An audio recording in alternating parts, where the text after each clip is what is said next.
then Connie Spellman here, and they're going to talk a little bit about it here. So I'll introduce them. I've introduced them, and we'll let them stand up and tell you a little bit about it. Right, ready for us? That was quick.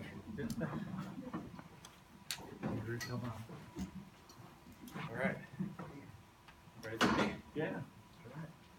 Hi, everybody. I think most of you have met us before in some way, shape, or form, or maybe even heard us tell our story or tell a bit about what we have been wanting to do, maybe why we've been wanting to do it, and how we were going to do it. We are here tonight maybe to give you a little bit of a history, again, of where we have come from, but I think probably more importantly, we're here to tell everybody that this project has been withdrawn indefinitely. And I'm sad to say that, and I'm sorry to say that. I suppose there's probably some people that are elated to hear that, and there's maybe some people that are not so elated to hear that. This has been a really difficult decision to make. We spent 3.5 years, the three of us, along with a lot of people in this room and a lot of other people that have put their time and money behind this. In the end, this is an incredible neighborhood, and there has been a divisiveness that's been created by this project that we just simply did not sign up for, did not ask for, did not want, and think that it's unfortunately not appropriate and not becoming of what we consider to be the best neighborhood in the city of Omaha. And so we're terribly heartbroken to deliver the news, but at the end of the day, we don't want to be the creator of a war or a mudslinging competition or anything like that. What we wanted to do as three volunteers that have collectively lived in this neighborhood for over 100 years, what we wanted to do was to try to beautify a space that had historically been what we believed we were going to bring it back to.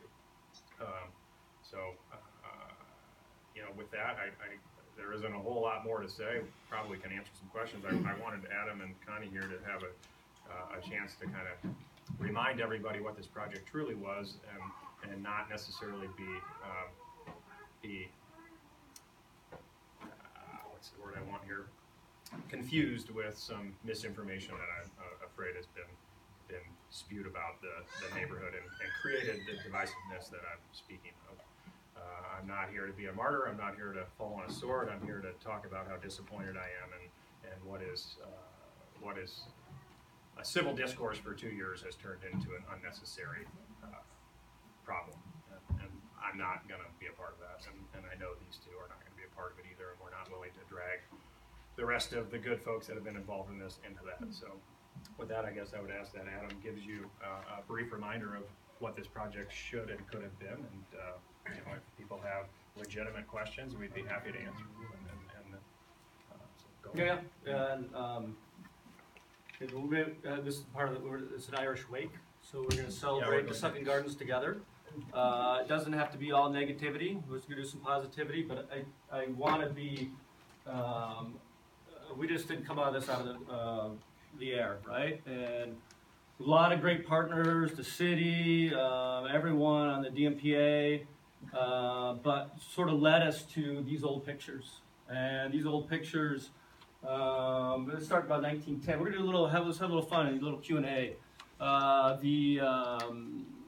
The father of Central Park is?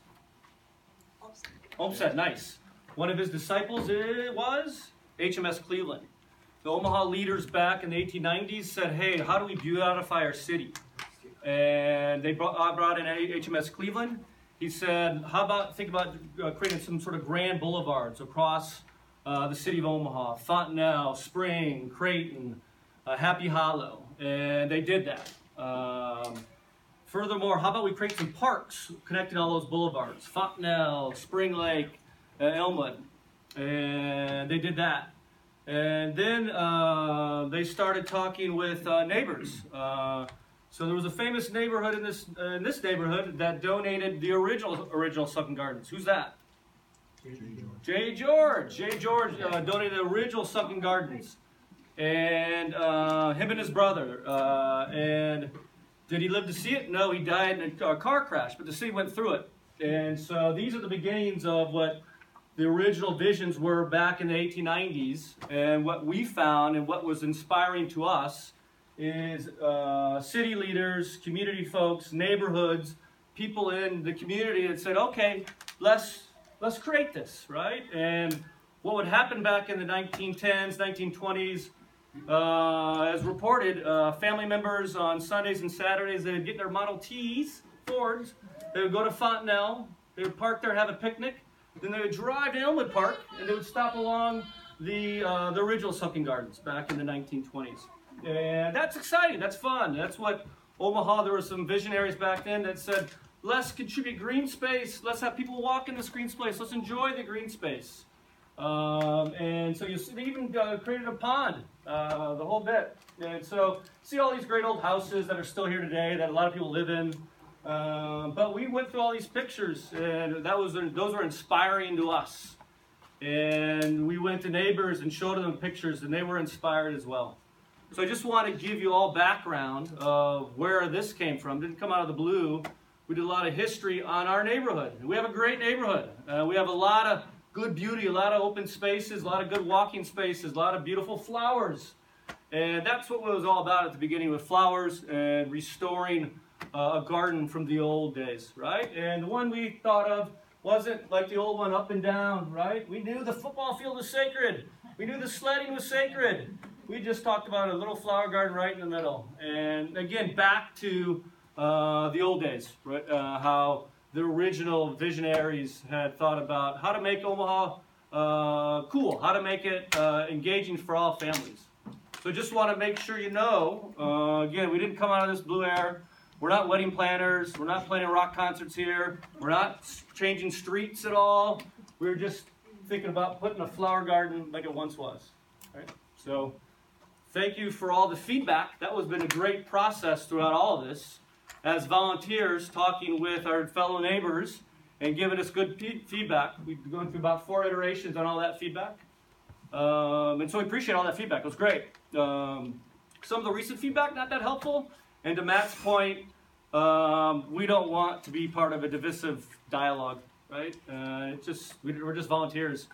And the bandwidth to try to go back to the original story of just a flower garden in the middle, it was too taxing for us, and it was not, people weren't happy, right? And we're neighbors.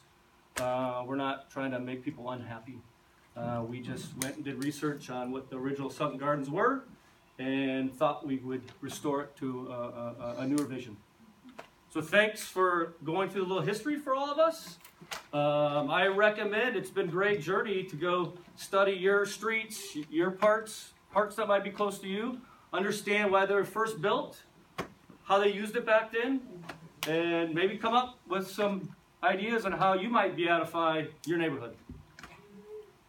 So that's our story. Got any Q&A? We're here. Yeah, we're here.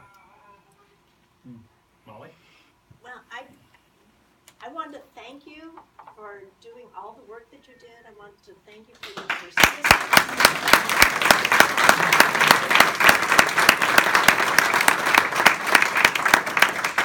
Our community is a community only because people volunteer and put their time and effort. And I'm hoping that you letting go of this project for now doesn't discourage anybody from coming forward with wonderful projects, and you really did a great job, and I appreciate it so very much. Thanks, you. Molly. I just want to say something too. I want to say, I had just retired from Omaha by Design when I got the call about 2 days after to join these great 2 young men who I kind of knew Matt's family, and I know Adam's family. I have not had the opportunity to meet them, but they had such passion about what they wanted to do to give back to the community that they loved so much, and where their families had invested so much of their time to make it a better community. And I couldn't, how could you say no that you won't join their team with someone that has the energy, the passion, the commitment to want to do something like that?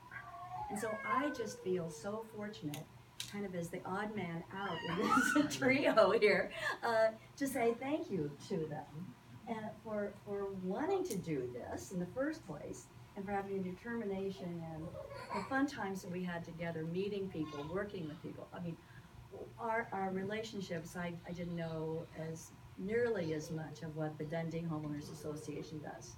They're an amazing group, and they were willing to work with us through this whole process, and being behind us and helping us do all these things with 3 people just can't do.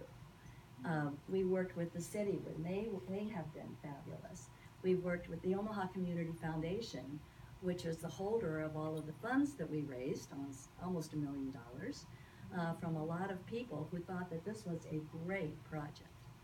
And we think it is and still is, and maybe someday, that someone will have an idea. But why don't we look at that sunken garden project? That might just be perfect for this location. And it might happen, and that would be great. And if it doesn't, it's great because it's just there. But I want to really personally thank these 2. No, you were Because they are the best. Anybody that knows Connie knows we didn't have a shot at this without her. So she's very kind, but just one sec, I'm sorry. Two other things to touch on to that point. If I can give any sort of Monday morning quarterbacking here, Monday evening quarterbacking, I guess. The idea of these boogeymen that come out when projects like this come to bear, the sounding stones, no offense, Peter, the bike lane, the gardens, there is this divisiveness that gets created by these perceived boogeymen, whether it's events or noise or parking or whatever those are. Maybe those are just ways people viscerally react to kind of voice their opposition, but I guess my request would be to encourage people to try to put aside some of those things and continue to have civil discourse about these kinds of projects. Not this one in particular, just additional ones that come up, because our city can only do so much publicly with funds. It's up to us as neighbors and up to us as stakeholders here to deliver for ourselves and for our community and for our legacies and for our kids. And this was one of our opportunities to do that. In the end, we'll live to fight another day, and we won't give up on other projects. But the idea that a great neighborhood like ours could sort of whatever the opposite of converge is, my vocabulary is getting thinner by the day. It's really disappointing. It's sad, and it's seemingly unnecessary. The second sort of nuts and bolts point, there's probably people in this room, well, I know there's people in this room, there's a lot of other people that have contributed funds to this by way of pledge or by way of donation. So everybody is clear, we did not spend a penny of anybody's money on any of this work, on any of the plans, on any of the things that we have done, and we will be in a position to refund every donation that came our way. So we will be reaching out. I won't have information for you right this second because this decision was just made today to do this. But I assure you that every dollar that was donated to this project is safe and secure at the Omaha Community Foundation, and we will gladly repurpose that money back to you. But give me a minute to figure out how that works. But I promise you that money has not been spent on anything. Our time, our money, our whatever talent I have, used to have plenty in the spades, but was all that went into this. So. Matt, may I say something, please? Sure. Go on. Thanks. My name is Michael Brownstein, and I've lived in Dundee for 18 years. There is no joy in seeing our neighbors disappointed.